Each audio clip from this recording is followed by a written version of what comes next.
You ask Tiger to calculate. This deals with linear inequalities with one unknown. The final result is W smaller than 40. Let's solve it step by step. Isolate the W. Multiply both sides by 5.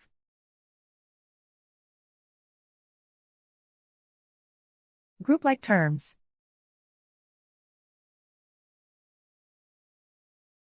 Multiply the coefficients.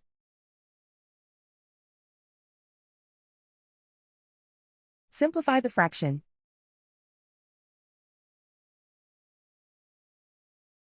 Simplify the arithmetic.